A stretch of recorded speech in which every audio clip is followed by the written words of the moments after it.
অষ্টম শ্রেণীর ম্যাথ ক্লাসের তোমাদের সবাইকে স্বাগত।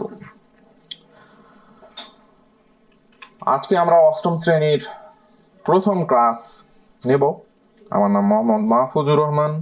আমি সারাটা সময় ধরেই তোমাদের সাথে আছি। আজকে অষ্টম শ্রেণীর ম্যাথ ক্লাসের অধ্যায় 2 চ্যাপ্টার 2-তে যে পার্সেন্টেজ বিষয়ে আলোচনা করা হয়েছে সেটাই আমরা দেখব, যে পার্সেন্টেজ কি, এবং এই অধ্যায়ের আর অন্য যে টপিকগুলো সেটা হচ্ছে প্রফিট। অন্য টপিকগুলোর মধ্যে রয়েছে প্রফিট এবং রয়েছে লস এবং সিম্পল এবং কম্পাউন্ড। এটা ইন্টারেস্ট অর্থাৎ সুদ, এই বিষয়ে আমরা আলোচনা করব। তো চলো শুরু হয়ে যাই। তো এই অধ্যায় শেষে আমরা আসলে কি করতে পারবো, এটা শিখে আমাদের বাস্তবের জীবনে কি কাজে লাগবে। নাম্বার 1, তোমার যেটা কাজে লাগবে সেটা হচ্ছে তোমার এক্সাম হলে কাজে লাগবে, নাম্বার 1। এবং এটাই তোমার কাজ, মানে 100% আমরা বলি, আবারও পার্সেন্টেন্সের আলোচনা। তো 100% তোমার যেটা কাজে লাগবে, এখন তোমার যে কাজ সেটা হচ্ছে 6 মাস পরে অর্থাৎ জুন জুলাই বা আগস্টে তোমাদের পরীক্ষা হবে, ষান্মাসিক পরীক্ষা। সেই পরীক্ষার হলে তোমাদের কাজে লাগবে। সেই পরীক্ষার হলে কি ধরনের প্রশ্ন আসবে, এই অধ্যায় শেখার ফলে সেই ধরনের প্রশ্নেই তুমি উত্তর করতে সমর্থ হবা। এখন তোমাদের কি ধরনের প্রশ্ন আসবে সেই সম্পর্কে একটা বেসিক ধারণা দেওয়ার জন্য আমি একটা প্রশ্নের স্ক্রিনশট রাখছি, যেটা হচ্ছে তোমরা তোমাদের স্ক্রিনে দেখতে পাচ্ছ। জলিল তার মোবাইলটি 4,000 টাকায় বিক্রি করলেন। তিনি হিসাব করে দেখলেন যে তার 10% এখানে বতি হবে না, এখানে হবে ক্ষতি হয়েছে। ফন্টের সমস্যার কারণে এটা উল্লেখ করা যায় নাই। ক, জলিলের কত টাকা ক্ষতি হয়েছে। খ, জলিল যদি 10% লাভ করতে চায় তবে তাকে কত টাকায় মোবাইলটি বিক্রি করতে হবে।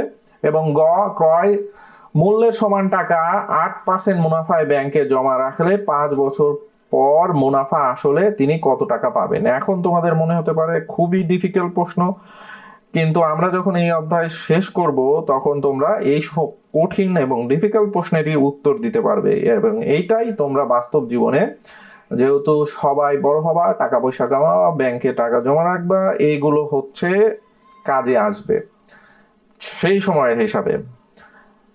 আর যদি তোমরা তা না করো, সেক্ষেত্রে অন্যের টাকা পয়সা হিসাব রাখার ক্ষেত্রে, ব্যাংকে চাকরি বাকরি করার ক্ষেত্রেও এই পার্সেন্টেন্সের হিসাব এবং নিজের ব্যক্তিগত জীবনেও পার্সেন্টেন্সের লাভ ক্ষতির এই অধ্যায়টা খুবই গুরুত্বপূর্ণ অষ্টম শ্রেণীতে, কারণ নবম শ্রেণীতে এত ডিটেলসে আলোচনা করা হয় না এই অধ্যায় নিয়ে।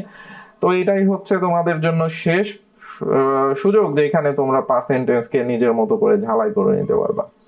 যাই হোক, এটা গেল একটা বাস্তব জীবনে কি কামে লাগবে। 2 নাম্বার, আর একটা এক্সাম হলে কাজে নামবে। ইদানিং সবারই স্বপ্ন বিসিএস পরীক্ষা। বিসিএস পরীক্ষায় পার্সেন্টেজ থেকে না হলেও 2টা বা 3টা প্রশ্ন আসে, সেই কাজেও তোমাদেরকে লাগবে চাকরি পাওয়ার ক্ষেত্রে। তো এইগুলোই হচ্ছে সবচেয়ে ইম্পর্টেন্ট কাজে লাগা। তো এই প্রশ্নগুলো দেখলে এই প্রশ্নের এইটা হবে, এই প্রশ্নের টাইপ এরকম প্রশ্ন থাকবে। এই প্রশ্নের টাইপটাকে বলা হয় সিকিউ প্রশ্ন। সিকিউ প্রশ্নতে তোমাদের 10 মার্কের থাকবে, প্রতিটা সিকিউতে 60টা প্রশ্নের উত্তর দিতে হবে, 70 মার্কস। বাকি 30 মার্কস থাকবে হচ্ছে এই এমসিকিউ টাইপ প্রশ্নে। এমসিকিউ টাইপ প্রশ্নের হবে এমন যে 5,000 টাকার বার্ষিক 10% হারে 6 বছরের সরল মুনাফা কত টাকা। তো বার্ষিক 5,000 টাকার বার্ষিক 10% হারে 6 বছরের সরল মুনাফা, বছরের সরল মুনাফা কত। এখানে ক একটা অপশন থাকবে, খ একটা অপশন থাকবে, গ একটা অপশন থাকবে এবং ঘ আর একটা অপশন থাকবে। ক, খ, গ, ঘ, এটার মধ্যে সঠিক যেটা অপশন সেটা তোমরা চুজ করতে সমর্থ হবা এই অধ্যায়ের শেষের আলোচনায়। Even in fact next 3 during 3 or 5 minutes এর মধ্যেই তোমরা এই ধরনের প্রশ্নের উত্তর করতে সমর্থ হবা, অর্থাৎ এমসিকিউ টাইপ। কিন্তু প্রিভিয়াস যেই স্লাইডে আমি তোমাদেরকে যে হচ্ছে স্ক্রিনশটটা দেখাইলাম, এইটা একটু অ্যাডভান্স লেভেলের কোশ্চেন। এইটা এই গোটা অধ্যায় আলোচনা শেষে আমরা এই ধরনের প্রশ্নের জবাব দিতে সমর্থ হব। সামনে যাওয়া যাক। আমরা পূর্বের স্লাইডে দেখে আসছি যে আমরা আলোচনা করব হচ্ছে প্রফিট, লস এবং সিম্পল ও কম্পাউন্ড ইন্টারেস্ট নিয়ে। প্রথমে আমরা দুইটা আলোচনা করি, সেটা হচ্ছে প্রফিট এবং লস। এই ধারণা কোথা থেকে আসছে? আমরা যদি পরের স্লাইডের প্রশ্নের দিকে তাকাই, তাহলে প্রশ্নটাকে আমরা দুই ভাগে ভাগ করতে পারি। একটা হচ্ছে এই প্রশ্নের একটা বর্ণনা দেওয়া হয়েছে, সেই বর্ণনাটা হচ্ছে জলিল সাহেব নিয়ে ক্ষতি হয়েছে এই পর্যন্ত। জলিল সাহেব থেকে শুরু করে ক্ষতি হয়েছে এই পর্যন্ত যে বর্ণনা, সেটাকে বলা হয় উদ্দীপক। আমরা যখন উদ্দীপকের কথা বলবো নেক্সটে, তোমাদেরকে ধরে নিতে হবে যে সেই ধারাবাহিক বর্ণনার কথা বলা হচ্ছে, এবং এই উদ্দীপকটা তোমাকে খুব গভীরভাবে পড়ে এই উদ্দীপকের যে কি ওয়ার্ডগুলো আছে সেইটার উপর স্ট্রেস দিতে হবে। যেমন এখানের কি ওয়ার্ডগুলো কি? জলিল সাহেব, এটা কোনো কি ওয়ার্ড না। জলিল সাহেবের জায়গায় তোমাদের স্কুল পরীক্ষায় যখন স্কুল টেস্ট হবে, জলিল সাহেব নাও থাকতে পারে, সেখানে করিম সাহেব হইতে পারে, আব্দুল সাহেব হইতে পারে। তো এটা কোনো কি ওয়ার্ড না। যে কোনো সাহেব হোক, তাতে কিছু যায় আসে না। তার মোবাইল ফোন হোক বা অন্য কোনো প্রোডাক্ট হোক, তাতেও কিছু যায় আসে না। মোবাইল ফোন 4,000 টাকায় বিক্রি না করে সে অন্য কিছু, তার ক্যামেরা 4,000 টাকায় বিক্রি করতে পারে, তার ধরো যে অন্য আসবাবপত্র যেমন চেয়ার, টেবিল, এগুলো 4,000 টাকার বিক্রি করবে, বা এনিথিং 4,000 টাকায় বিক্রি করতে পারে। তাহলে জলিল সাহেব কিওয়ার্ড না, মোবাইল ফোনও কিওয়ার্ড না। কিওয়ার্ড হচ্ছে কত টাকায় সে বিক্রি করছে, এইটা হচ্ছে কিওয়ার্ড। এইখান থেকে আমাকে হিসাব, এই যত টাকায় বিক্রি হয়েছে করছে অঙ্ক করার সময় সেইটা হচ্ছে অঙ্কে থাকবে। অর্থাৎ এই 4,000 টাকাটা 4,000 টাকা বাংলায় এভাবে লেখা নাই। তো এইটা যখন অঙ্কে দেওয়া থাকে তখন বুঝতে হবে এটা একটা সাইন যে এইটা একটা কিওয়ার্ড হলেও হতে পারে। 100% ডেফিনেটলি হবে তা না, কিন্তু অধিকাংশ ক্ষেত্রেই পরীক্ষার হলে 80 থেকে 70% ক্ষেত্রে এটা হয়ে থাকে যে এটাই হচ্ছে একটা কিওয়ার্ড। তো এখান থেকে আমরা যেটা পাচ্ছি, বিক্রি করলেন, বিক্রি আমরা এখানে খুবই গুরুত্বপূর্ণ ওয়ার্ড। কেন? প্রথমে আমাদেরকে বুঝতে হবে যে আমরা যে অধ্যায় থেকে এই অঙ্কটা আসছে সেটা হচ্ছে লাভ এবং ক্ষতির অধ্যায়। লাভ এবং ক্ষতি। যদি লাভ এবং ক্ষতি হতে হয়, তার পূর্বে হতে হবে ক্রয় বিক্রয়। লাভ ক্ষতি হচ্ছে এর রেজাল্ট। ক্রয় বিক্রয় সংগঠিত হওয়ার রেজাল্ট হবে লাভ অথবা ক্ষতি। তো প্রথমে ক্রয় বা বিক্রয় করতে হবে। তো এই জন্য ক্রয় এই শব্দটা বা কিনছে, এইগুলো শব্দটা হচ্ছে যেই শব্দগুলো বাংলা অন্য শব্দ দ্বারা, যেগুলো দ্বারা ক্রয় এবং বিক্রয় বোঝাবে, সেই ওয়ার্ডগুলো হচ্ছে এখানে কি ওয়ার্ড। এবং সংখ্যা, অঙ্কে যে সংখ্যাগুলো থাকবে সেই সংখ্যাগুলো হচ্ছে কি সংখ্যা। তো আমরা এখানে দেখলাম যে বিক্রি করলো কত টাকায়? 4,000 টাকায়। তাহলে এখানে বিক্রি মূল্য হচ্ছে 4,000 টাকা। বুঝা গেছে? তো যখন কেউ কোনো টাকায় বিক্রি করে, সেই টাকাকে মূল্য ধরে সেটাকে আমরা বিক্রি মূল্য বলবো। আর যে টাকাতে সে ক্রয় করছিল সেটা এখানে দেওয়া নাই। তিনি হিসাব করে দেখলেন 10% ক্ষতি হয়েছে, তার 10% ক্ষতি হয়েছে, এতটুকু দেওয়া হয়েছে। কিন্তু ক্রয় যত, তাহলে এখানে ডেফিনেটলি যেটা বোঝা যাচ্ছে, এখানে ক্রয় মূল্য নাই, তাতে কোনো সমস্যা নাই, কিন্তু স্পষ্ট করে উল্লেখ করছে যে ক্ষতি হয়েছে। তার মানে একটা জিনিস এখান থেকে বোঝা যাচ্ছে, সেইটা হচ্ছে যে বিক্রি যে টাকায় করছে। আচ্ছা, আর একটু ক্লিয়ার করি যে ক্ষতি কখন হয়। আমরা যখন দেখব যে প্রথমে ব্যবসা হলো, ব্যবসা ধরা যাক তোমার কাছে 10 টাকা আছে, তুমি একটা ব্যবসায় নামছো, সেই ব্যবসা হচ্ছে লজেন্সের ব্যবসা বা লজেন্স যেটাকে আমরা বলতাম, বা চকলেটের ব্যবসা, চকলেট।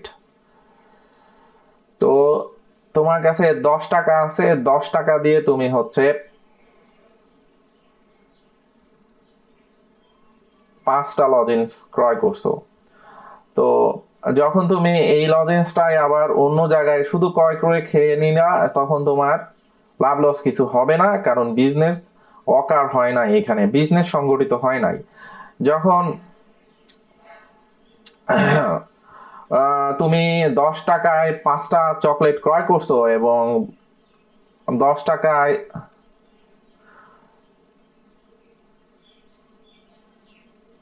4টা বিক্রয় করছো, তখন তোমার এই একটা লজেন্স প্রফিটে থাকছে। বুঝে গেছে? যখন 10 টাকায় 5টা লজেন্স তুমি ক্রয় করবা এবং 4টা বিক্রি করবা, একটা অবশিষ্ট থেকে গেল, কিন্তু তোমার খরচ হয়েছে কত? 10 টাকা। 10 টাকা তোমার খরচে 4টা তুলে এই 4টা বিক্রি করে তোমার টাকাটা তুলে নিছো, এইটা হচ্ছে সমান সমান আসছে। 4টা যখন বিক্রি করছো তখন তোমার ইনভেস্ট, অর্থাৎ তুমি যে টাকা খরচাইছিলা এইটা কিনতে, সেটা এই 4টা বিক্রি করেই উঠে গেছে। এই এক্সট্রা একটা যখন বিক্রি করবা, তখন তুমি হচ্ছে যে এই একটা এক্সট্রার মূল্য হচ্ছে লাভ করতে পারবা। তো 4টা যদি হচ্ছে 10 টাকায় বিক্রি করো, প্রত্যেকটার মূল্য আসবে হচ্ছে 2.5 টাকা করে। প্রত্যেকটার মূল্য আসবে হচ্ছে 2.5 টাকা করে। তাহলে তোমার এখানে আরেকটা চকলেট বেঁচে গেছে, অর্থাৎ 2.5 টাকা তুমি লাভ করছো। তো লাভ এবং লসের যে হিসাব, সেটা নির্ভর করে হচ্ছে ক্রয় মূল্যের উপর। তোমার ক্রয় মূল্যের উপরে যদি তুমি ক্রয় মূল্য হচ্ছে বেশি বিক্রি করো, ক্রয় মূল্য যদি বেশি বিক্রয় করো, অর্থাৎ দুইটা মূল্য থাকে কোনো প্রোডাক্ট যদি ক্রয় বিক্রয় করা হয়, একটা থাকে হচ্ছে ক্রয় মূল্য, আর একটা থাকে হচ্ছে বিক্রয় মূল্য।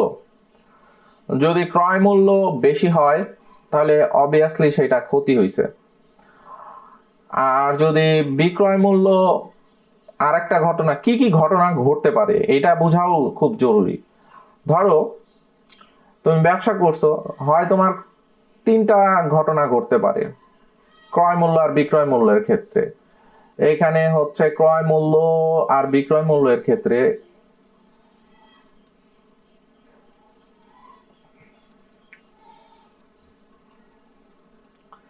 3টা ঘটনা ঘটতে পারে। একটা হচ্ছে হয় ক্রয় মূল্য বেশি হয়েছে, না হয় বিক্রয় মূল্য বেশি হয়েছে, না হয় দুইটা সমান সমান হয়েছে। যখন ক্রয় মূল্য বেশি হবে বিক্রয় মূল্যের থেকে, তখন হবে ক্ষতি। যখন ক্রয় মূল্য থেকে বিক্রয় মূল্য বেশি হবে, তখন হবে লাভ। যখন দুইটা সমান হবে, তখন হচ্ছে লাভ এবং ক্ষতি কিছুই